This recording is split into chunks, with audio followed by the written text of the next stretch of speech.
السلام عليكم.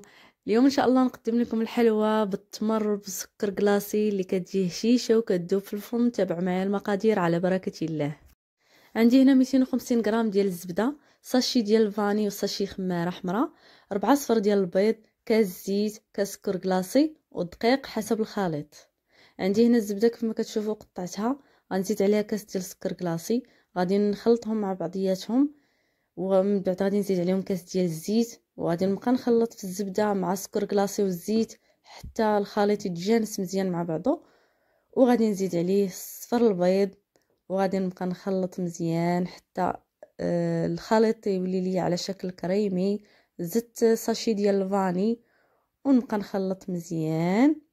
كيف ما كتلاحظوا معايا ضروري الزبده والسكر كلاصي والزيت كيبغيو يتخلطوا مزيان، عاد كتزيدوا عليهم البيض، وملي كتزيدوا البيض كتبقاو تاني تخلطوا مزيان حتى الخليط كيولي كريمي مزيان.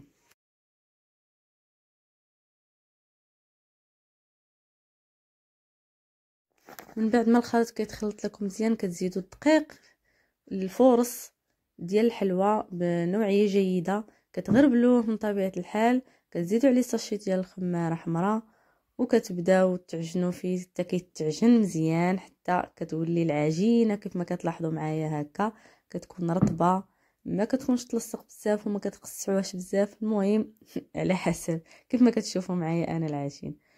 وهنايا كيف ما كتلاحظوا رانا خديت التمر المعجون، غادي تاخذوا غير القياس رابعة او نص كيلو نتوما كاع، انا خديت هذه ديال الكيلو غادي ندير القياس. هنا درت نص كيلو ديال الكيلو، قسمتها من نص، زدت عليها زنجلان، زدت عليها القرفه تقريبا معلقه ديال القرفه كبيره، وزنجلان غادي يكونوا دوك 3 ديال المعالق كبار، وما زهر كتخلطوا على حسب القياس، كتبقاو تخلطوا في التمر وانتم كتلوحوا في ما زهر. تقدروا الجهد كاع اللي ما يعرفش الانسان القياس جهد نص كاس، كتبقاو تجمعوا في العجين في التمر حتى كيولي هكا رطب ما كيبقاش قاسح. وكندهن يدي بالزيت وكنكورو على داك القياس كيف ما كتشوفوا، وكنحتفظ به حتى كنكورو كامل، هي اللي كنبدا الخدمه باش يديا ما يتوسخوش. هنا العجينه ملي عجنتها رانا درتها في بلاستيكه واحتفظت بها حتى قاديت التمر. وهنا كيف ما كتلاحظوا معايا انا بديت في الخدمه، كنشدو شويه ديال العجين كنبسطو في يدي كيف ما كتلاحظوا، وكندير ديك الكره ديال التمر اللي انا كنت كورت قبل بالزيت. من طبيعه الحال كدهنوا الزيت في يديكم باش ما يبقاش يتلصق. كيف ما كتلاحظوا هنا كنكور فيها وكنحطها في الطاوه، وكندير الطابع اللي شفتوا معايا، كنديروا شويه في الدقيق باش ما تلصقش ليا في العجين.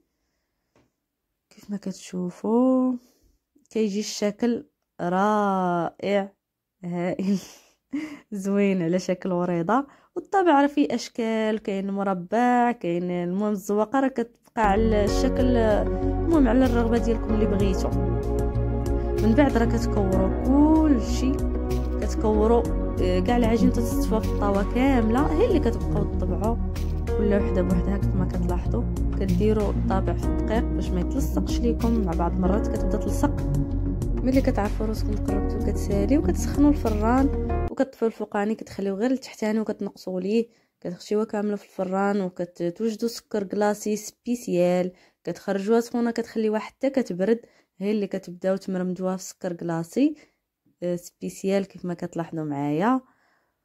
وراها كتجي زوينه في المذاق لا في الشكل، وحتى غتجربوها عاد غادي تعرفوا. انا هنايا مع كنت مزروبه، راه درتها نيشان نيشان في الكرتونه ديال الكيلو. وكيف ما كتلاحظوا معايا هذا هو الشكل النهائي. نتمنى الحلقه ديال اليوم تنال اعجابكم وبالصحه والراحه.